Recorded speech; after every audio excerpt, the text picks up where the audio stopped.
Joseph Kabila a qualifié le régime de Tshisekedi d'un régime tyrannique. Face à cet état des choses, s'il faut avoir l'essence à l'histoire, n'oubliez pas l'épisode sombre de 2006 où il a eu à déployer sans vergogne des chars au cœur de la capitale pour affronter son rival politique qui était Jean-Pierre Bemba à cette époque, après les élections de 2006. Faudra-t-il admettre que Joseph Kabila Kabange a raté l'occasion de se taire? Je crois que d'emblée, je te réponds, parce que c'est mes chers amis qui parlent véritablement dans une forme de frénésie passionnée. Parce que Pompon Joli veut refaire l'histoire à sa sauce avec un pistolet posé, plein de choses. Je sais qu'il n'a pas dit ça. Alors que le WhatsApp, aujourd'hui, le YouTube lui donne même le discours de Tshisekedi en direct. Mais il le renie. Parce que la passion veut qu'il soit du bon côté de l'histoire, selon lui. Mais c'est là qu'il pire encore. Oui. C'est que Pompon s'est perdu dans une forme de litanie, alors que la question qui lui a été posée, elle est purement scientifique. Est-ce que la sortie médiatique est réussie? Et il ne veut pas qu'on réponde lui, parce que lui, il dit non, c'est le Congo contre le monde entier. Donc on ne peut pas être véritablement objectif. Mais soyez des passionnés, mes chers amis, calmez-vous. Calmez-vous, vous pouvez ne pas aimer Kabila, vous pouvez le haïr comme vous voulez, c'est votre droit. Mais scientifiquement, vous n'allez pas mettre un mensonge dans ma bouche parce que cela vous déplaît. Soyez serein là-dessus. Soyez serein. Et moi, je suis désolé que quand on est intelligent et qu'aujourd'hui, on a un président qui a 2 mandats, vous ne soyez pas capable de juger sur les actes. Vous êtes en train de dire, il y a 18 ans, il y a 20 ans. Mais c'est quoi cette folie? Et la question de se poser, quand vous posez la question avec pertinence, est-ce que nous basculons vers une tyrannie? Est-ce que nous basculons vers une forme de dictature? D'emblée, selon les critères objectifs, oui. D'emblée. Mais donc, la réponse de mes amis, ça va être oui, mais en 2006, bah comme vous d'ailleurs, vous faites un parallèle. Mais le Congolais n'a pas besoin de parallèle. Oh. Le Congolais a besoin d'un progrès social. Le Congolais a besoin d'une démocratie. Si nous avions, si eux-mêmes, d'ailleurs, c'est ça qui est fou. Vous n'êtes même pas de l'UDPS, c'est pas vous qui avez hérité du pouvoir. Mais l'UDPS, quand je dis vous n'êtes pas, c'est-à-dire vous pouvez avoir la carte de membre, encore qu'il faudrait que vous ayez des cartes de membre, mais encore que, je dis que vos leaders, ils ont reconnu, ils ont sanctifié Kabila. Ils l'ont sanctifié après qu'on leur a donné le pouvoir. De vos leaders, vous faites... Kabila les a sanctifiés. Tshisekedi l'a sanctifié. Mais on peut pas parler de la politique congolaise sans passer outre Joseph Kabila Kabange qui a géré le pays pendant 18 ans. C'est pertinent. Maintenant, la question est quoi? Vous voulez faire la comparaison entre la gestion de temps de Kabila ou la gestion actuelle? Je vous ai dit, vous ne pouvez pas comparer. Tshisekedi n'a pas hérité un pays divisé en 4 et dont il devait ressouder les morceaux. Le Tshisekedi n'a pas hérité d'un pays qui n'avait pas de constitution assise et que les armes ont cessé. Oui, on a déclaré les résultats dans un char. Oui, l'élection, la CENI n'avait pas prévu ça. Mais vous dites qu'aujourd'hui, la CENI avait prévu de faire une élection sur 7 jours. C'est ça que vous nous dites? Sois sérieux, c'est pas scientifique, c'est pas rationnel. Je ne te reconnais pas, Pompon. Il ne faut pas faire des comparaisons sans raison. La CENI d'aujourd'hui ne brille pas par rapport à la CENI d'hier. Alors il faut être dans la critique positive, même dans la culture destructrice de ce genre de comportement qui vise, quand on arrive au pouvoir, à s'accaparer le pouvoir pour sa famille, pour ses amis. Maître Rick, faisons un parallélisme, faisons la différence entre la CENI d'hier et la CENI d'aujourd'hui. Mais ce sont deux CENI. Aujourd'hui, s'il vous plaît, aujourd'hui, on a eu un président de la CENI qui a eu à publier les résultats calmement et librement, sans pour autant être inquiété, soit par...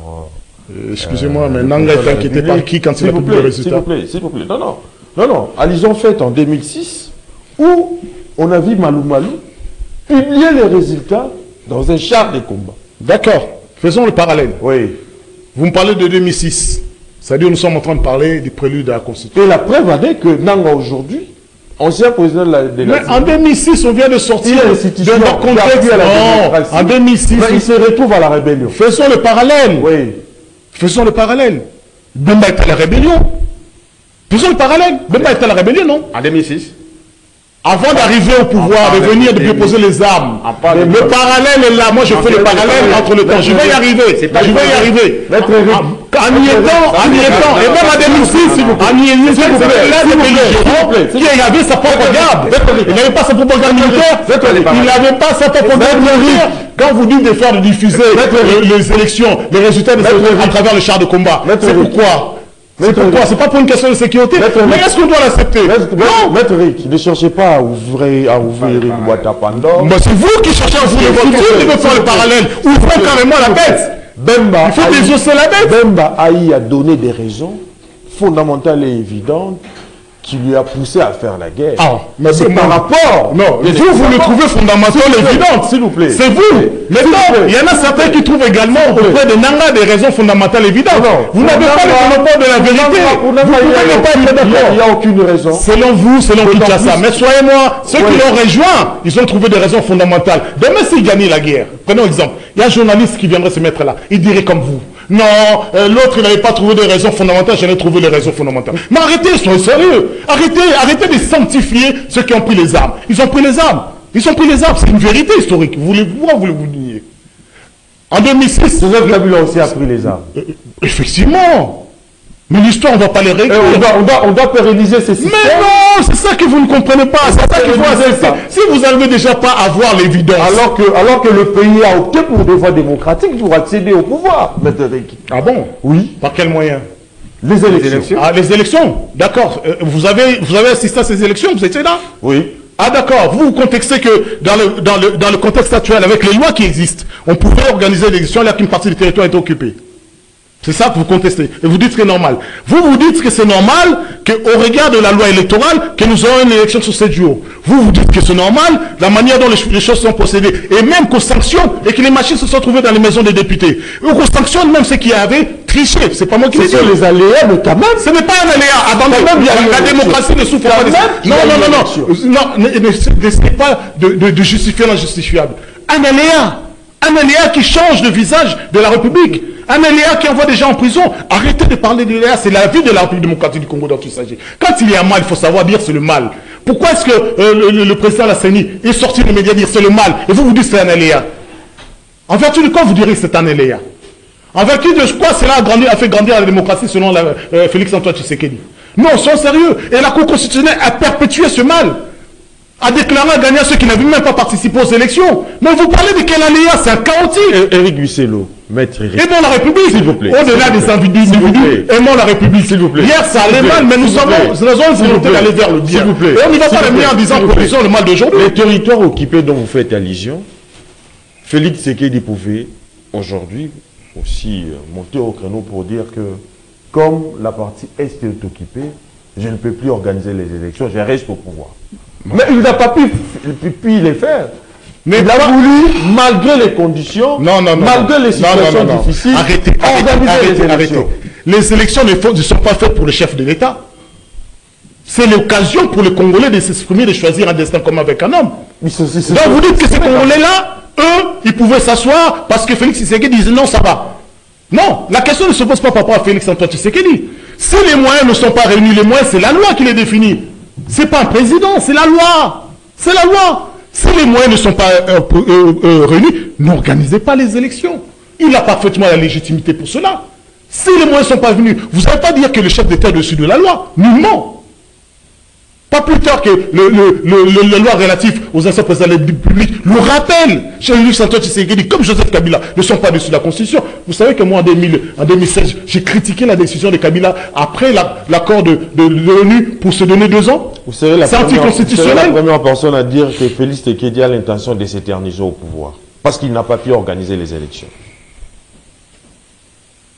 Mais attendez, je ne sais pas, moi je suis légaliste, je suis juriste. Oui. Moi je vous parle sous le soubassement de la loi, pas des tempéraments des individus. C'est ce qu'elle dit la loi. Lorsqu'une personne... Mais il y a des situations politiques aussi qui dominent. C'est ça le problème dans ce pays. C'est que vous pensez que la loi et la politique a une prédominance sur la loi, sur la Constitution. Non. Je vais vous donner un exemple. Non, il n'y a pas de certains. Non. C'est quoi la politique? C'est quoi le soubassement juridique de la politique? Est-ce que les Congolais votent la politique ou votent la Constitution? C'est une loi, la Constitution, la loi fondamentale. Je vais vous donner un exemple. Pour des raisons qui lui sont propres, le président français Emmanuel Macron a voulu inviter le président de Telegram parce qu'ils avaient des collaborations propres. Qu'est-ce qui s'est passé? La justice lui a dit non, on va l'arrêter. Parce qu'il a violé telle disposition, telle disposition, telle disposition. Qu'est-ce que vous voulez que la politique fasse? Non. Lorsqu'il s'agit des raisons impérieuses relatives à la sûreté de l'État, mais c'est prévu par les lois. C'est au sérieux, c'est prévu par les lois. La question n'est pas de donner l'un ou l'autre. Si on rentre effectivement dans la gestion chaotique de ces 7 dernières années, venez pas nous dire que tout va bien. Très bien. Isaac Mwenza.